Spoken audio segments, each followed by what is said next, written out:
Aside from globetrotting, you covered a lot extensively right here in New England. Right, yeah, I mean Western Mass and beyond. I've been to nearly every church in the diocese and all around Western Mass, like I said, but I've also frequently reported from Boston, Worcester. I've taken day trips to New York, all the New England states practically. So I've been sent to cover stories in Canada, Washington, D.C., Baltimore. So here's a video glimpse of those spots and many more. But the religious aspect. Being sent out on the road for countless stories, I've had the chance to report from Maine, Vermont, New Hampshire, and Connecticut. Accompanied by one of our many staff videographers, I also traveled with pro-life marchers to Washington, D.C., reported from Quebec, Canada back in 2008, and traveled to New York City that same year as Pope Benedict celebrated Mass at Yankee Stadium. The schedule of the newly turned 81-year-old pontiff might make even a 21-year-old stop to catch his breath. And I even got to meet a certain bishop from Baltimore and his parents in his hometown before he began his tenure here in Western Mass. Here at Sacred Heart of Mary Parish in Baltimore that as a young man, Mitchell Rosansky felt a calling to the priesthood. Not only have I had challenges on the road, but I've had to contend with some of the worst conditions that Mother Nature has dished out over the years. It's easy to see the face of poverty in America. You don't have to look hard to find someone who might make a doorway like this one their only refuge from the cold.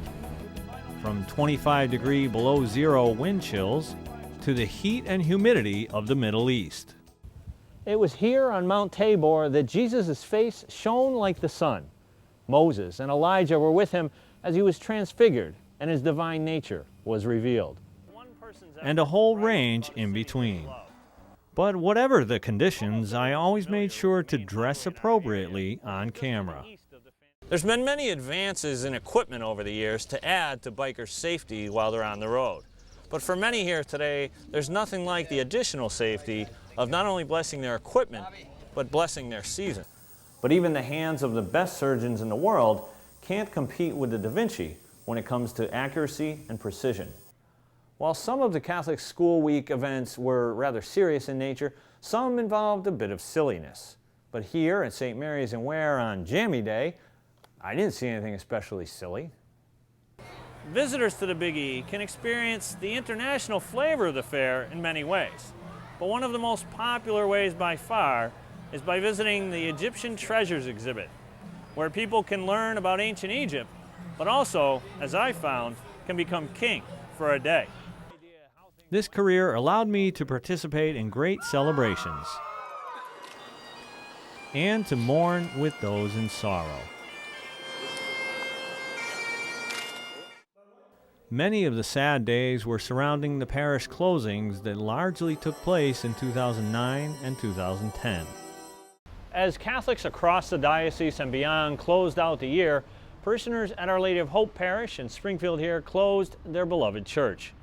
I think everybody's going to be carrying a little extra Kleenex, and we're like getting a divorce. We know it's only a building, but the parish family means so much.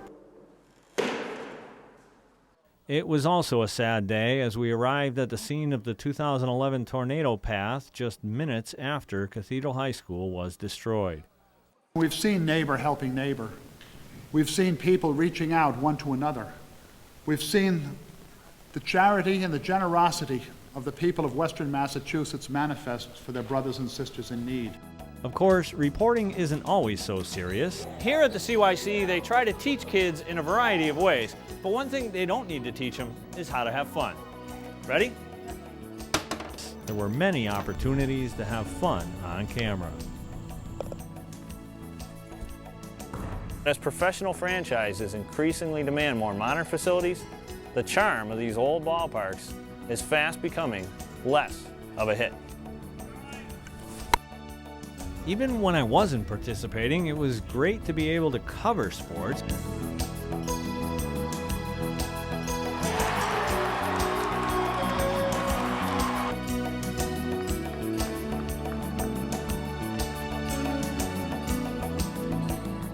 At any given meet, there are dozens of competitors, and each has a role to play. But even among the crowd, Marisa is easy to spot because she's usually well out in front. Cathedral has several talented players. In fact, a big part of their success is how deep they are. But the players and Coach Foley say even more key to their success has been that everyone works together. While Coach Kellogg enjoyed growing up in Springfield, today he calls Amherst home, something he especially enjoys during home games here at the Mullins Center. And many other fun events. Even when it seemed that anyone could get some free food, somehow I missed out. Oh, no, I'm sorry. Sir, would you like to try some? A little sweet? Other foods I was unable to sample included roast pork, giant roasted turkey legs, baked potatoes, fried dough, and piping hot pizza.